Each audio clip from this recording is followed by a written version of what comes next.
Hello everyone, welcome to John Wesley Convent online classes.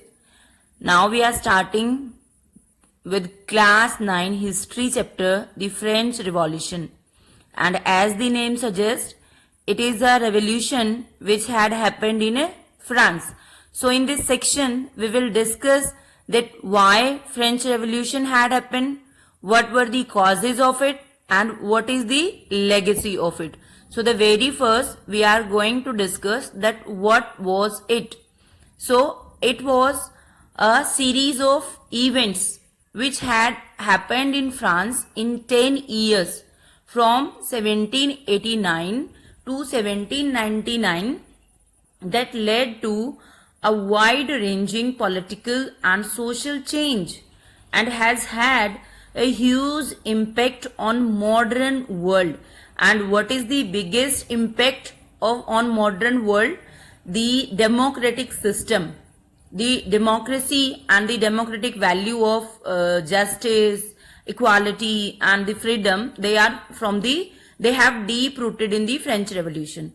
And basically what happened in France? So the revolution abolished monarchy in France and made France a republic and ended in dictatorship of Napoleon. This is the limitation, that again it ended in Napoleon's dictatorship. So the very first, why did it start? So the French Revolution started because the third estate was being treated unfairly. Why they were treated unfairly? Because they were the lowest one, the poorest one, and the you can say the not worthy much. And now we are going to discuss about the monarchy of France. So here are the two political leaders, you can say the emperors of France, and this was the Bourbon dynasty. The France was ruled by Bourbon dynasty, and here are the two despots. The very first, Louis XIV, he ruled from 1643 to 1715, and he was absolute despot, and he is considered one of the best emperors in the France. But he was absolute despot and he centralized the powers. The second one is Louis XV. He was not a good administrator, and the unpopular event is his series of war, 7 years war he fought with Britain and ended the debt that has increased in France. And the next we are going to discuss about Louis XVI. This one we are going to we will discuss about in the complete chapter about him.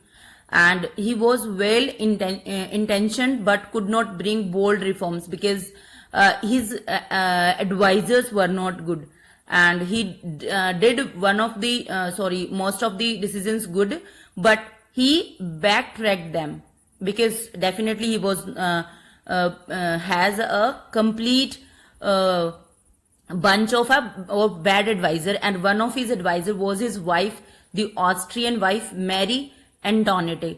And Marie Antoinette was one of the, as we discussed, she was his bad advisor because she was a queen, and especially she was unpopular because she was an Austrian.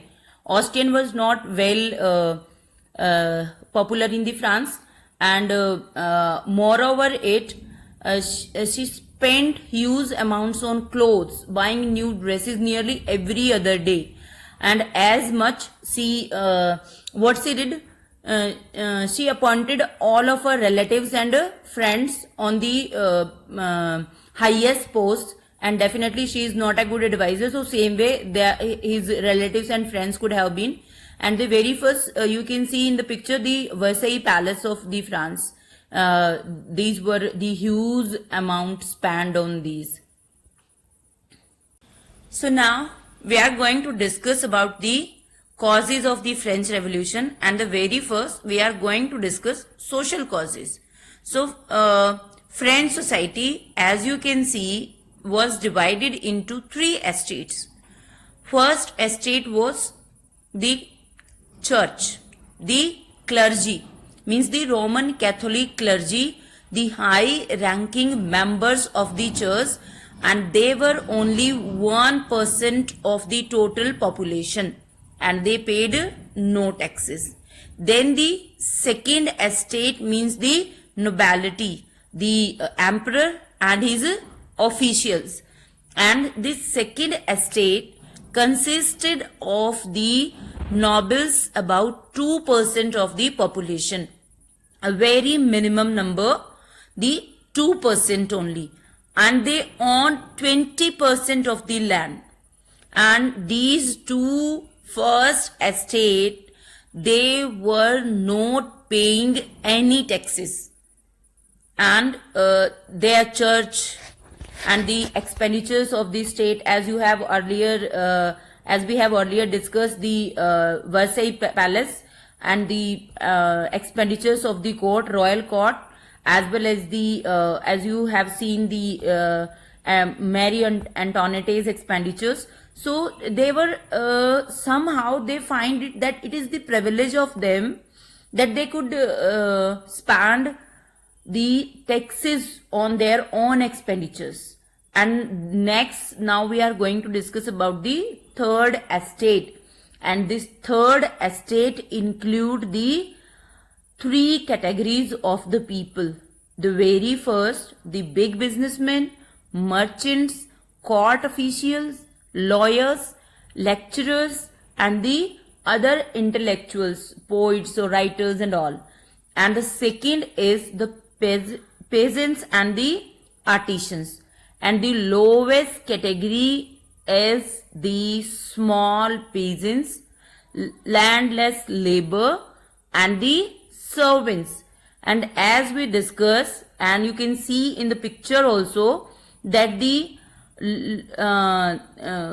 third estate or the third estate people bore the whole of the expenditure, and they are the only people who were paying the taxes. You can see in the picture, they are bearing the burden of nobility and clergy both.